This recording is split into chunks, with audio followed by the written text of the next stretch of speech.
এই গল্পটা অনেক শিক্ষণীয় এবং আমাকে ভীষণ মোটিভেট করে।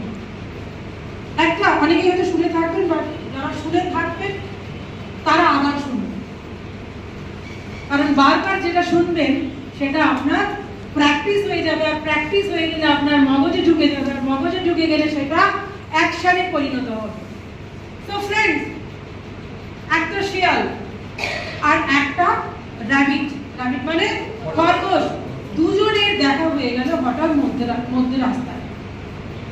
আর র্যাবিটটা মনে মনে ভাবছে যে আমি যদি এখন দৌড় না লাগাই এই শিয়াল ভাই তো আমাকে খেয়ে দেবে। আর শিয়াল ভাবছে, উফ, আজকের আমার লাঞ্চ কমপ্লিট, এত সুন্দর ফুটফুটে সাদা একটা র্যাবিট, দারুণ খাবার আজকে, ভগবানের কাছে শুকরিয়া যে আমার কাছে এত সুন্দর একটা লাঞ্চ এনে দেওয়ার জন্য। আর র্যাবিটও ভাবছে সেম কথা, যে আমি আমাকে প্রাণ এখনই বাঁচাতে হবে, সো মাস্ট স্টার্ট।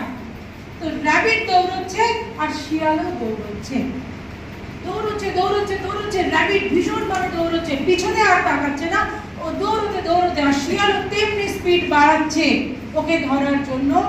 দৌড়াতে দৌড়াতে র্যাবিটটা একটা গর্ত পেয়ে গেছে, যে গর্তের মধ্যে গিয়ে ও ঢুকে গেছে।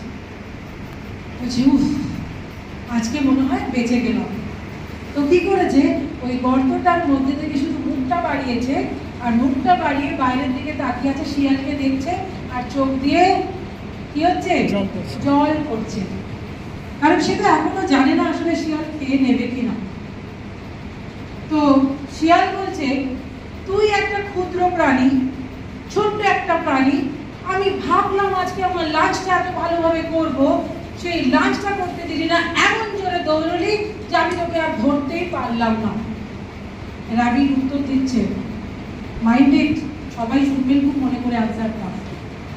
র্যাবিট উত্তর দিচ্ছে, শিয়াল ভাই, তুমি তোমার নিজের লাঞ্চের জন্য দৌড়চ্ছিলে, আমি আমার নিজের জীবন বাঁচানোর জন্য দৌড়চ্ছিলাম। ভেস্টিজ আপনি লাঞ্চের ব্রেকফাস্টের জন্য করবেন নাকি নিজের জীবনের জন্য করবেন, তার জন্য আপনি দৌড়াতে হবে।